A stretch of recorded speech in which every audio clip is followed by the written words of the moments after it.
साबुदाण्याची आणि बटाटे. नमस्कार मैत्रिणींनो, यशराज रेसिपीजमध्ये आपलं स्वागत आहे. आणि आपण आज बनवणार आहोत साबुदाणा आणि बटाट्याचे पापड्या. तर त्याच्यासाठी मी हे 1 किलो साबुदाणे भिजत घातलेत रात्री.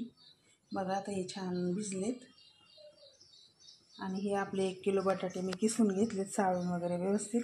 बघा बटाट्याचा किस किती लांब लांब केला आहे मी. असा लांबडा किस आपण त्या पापड्यांमध्ये टाकायचा आहे. तर आता हा साबुदाणा बटाट्याच्या पापड्यासाठी आपण हा किस बटाट्याचा किसून घेतला आहे आणि एकदम लांब लांब केला आहे.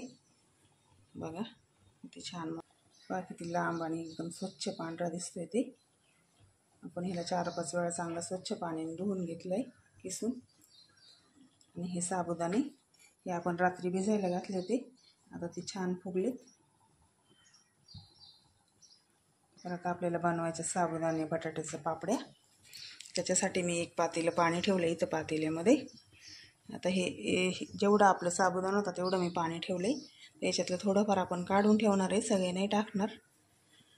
आता इकडे ठेवली आहे मी कढई, त्याच्यात आपण टाकणार आहे हिरवी मिरची त्या पापड्यांमध्ये. तर ह्या कढईमध्ये थोडंसं तूप टाकायचं आणि ही हिरवी मिरची त्याच्यामध्ये परतून घ्यायची आणि नंतर या पातेल्यामध्ये टाकायची.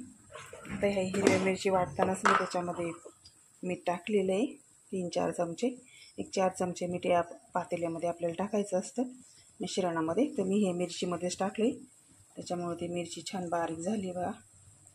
आता आपल्याला इथं तूप टाकून ते मिरची परतून घ्यायची आणि ती नंतर ह्या पातेल्यामध्ये सोडून द्यायचं ते मिश्रण. हे पहा आता आपण गावठी तूप याच्यामध्ये टाकले. हे तूप गरम झालं की आपल्याला त्याच्यात मिरची टाकायची ही वाटलेली. तर मिरचीचं आपण केलेली पेस्ट त्याच्यात टाकूया थोडंसं पाणी काढून ठेवून उकळल्यानंतर. आता आपलं पाणी चांगलं उकळले, याच्यामध्ये आपल्याला साबुदाणा सोडायचा. आपण थोडंसं पाणी काढून ठेवूया, अर्ध पातेलं हे. मी लागलं तर पुन्हा ओतता येईल. मग मीठ टाकलेलं आहे त्याच्यामुळे पाण्यात मीठ नाही टाकणार परत. ही सगळी मिरची आपण काढून पातेल्यामध्ये सोडून घेऊया आणि व्यवस्थित मिक्स करूया. तर आपल्याला हा भिजवलेला साबुदाणा, 1 किलो साबुदाणा मी भिजवला होता. हळूहळू टाकायचे आपल्याला तो पूर्ण साबुदाणा त्याच्यात टाकायचा आणि आपल्याला खालीवर करत झालं आहे. तर ते हळूहळू फुगत येणार आहे वरती. तो जसा शिजून येईल तसं तो वरती येईल आणि फुगून मोठा होईल आणि हे मिश्रण घट्ट होईल. त्याला काही जास्त जाळ वगैरे लावायचा नाही, अगदी 1 मिनिट टाकायचा आणि ठेवायचा आणि लगेच पापड्या घालायच्या. फक्त हा साबुदाणाच आपल्याला चांगला शिजवून द्यायचं आणि तो खाली लागू नये म्हणून त्याला वारंवार हलवत राहायचं. तर हे असे उकळी येऊन देऊया आपण त्याला. हे पहा आता आपला साबुदाणा चांगला फुगून मोठा पण झाला आहे आणि उकळी पण आली त्याला. पाहू शकता तुम्ही किती छान झालं ते.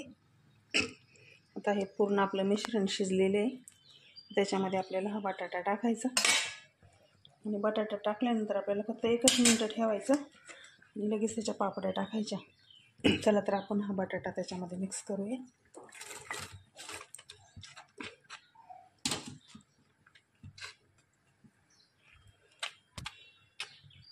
आपला बटाटा टाकून झाला आहे.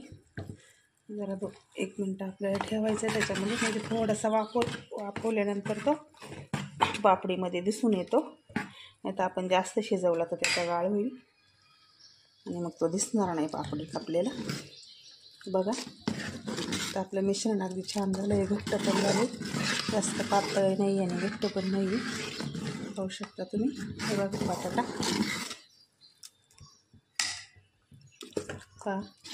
बटाटा पण मिक्स झाला आहे आपल्याला. तर 1 मिनिट ठेवायचं आपल्याला. 1-2 मिनटं ठेवलं तरी पण चालेल. पसरवायचं फक्त पळीच्या साह्याने. चला तर मग आपण आता त्या पापड्या बनवूया. पहा आता इथं आपण प्लास्टिकचा कागद टाकला आहे आणि त्याच्यावर हे पसरवले पापडी.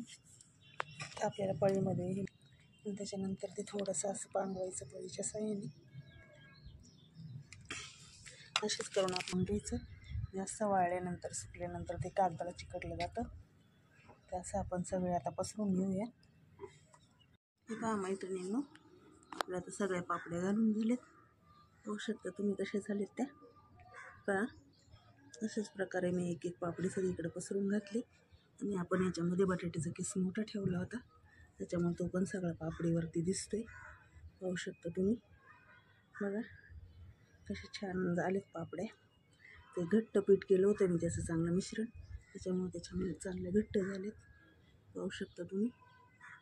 आता ह्या आपल्याला त्या पलटी करून घ्यायच्या. पहा किती छान आणि गोल झालेत त्या. थोड्याशा ओलसर असतानाच आपण पलटी करून घ्यायच्या, म्हणजे ते कागदाला चिकटत नाही. ते कागदाला लिहिलेत बघा, अगदी सहज पलटी होत आहेत. उचललं तरी पापडी पलटी होते. बघा पाहू शकता तुम्ही. ही पण पलटी करून घेऊया. थोडासा जाडसर आणि जास्त रफ कागद नाही घ्यायचा, थोडा मऊ पण पाहिजे, तो फक्त जाड पाहिजे, म्हणजे मग पटकन उलटले जातात पापडे. आणि नंतर घरी काढून आले नाहीत पूर्ण, फक्त पातळ आणि मोठे मोठे पापड्या झालेले आहेत आपल्या. बघा ही पापडी. आणि याच्यामध्ये आपला बटाटा पण छान दिसतोय. तळल्यानंतर खूप छान फुगतील ह्या, आणि बटाटा पण दिसेल त्याच्यावर. पाहू शकता तुम्ही किती छान झाले ते. आता हे आपण बनवले, तर उद्या वाळले की आपण हे तळून बघणार आहे. बघा किती पातळ आणि मोठे मोठे पापड्या झाले त्या, किती छान दिसतात बघा. अगदी गोड आहे. त्याच्यामध्ये आपण हे सोडूया.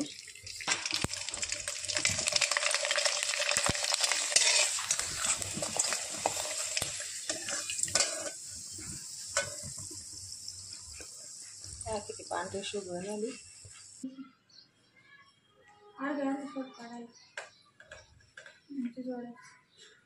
जोडायचं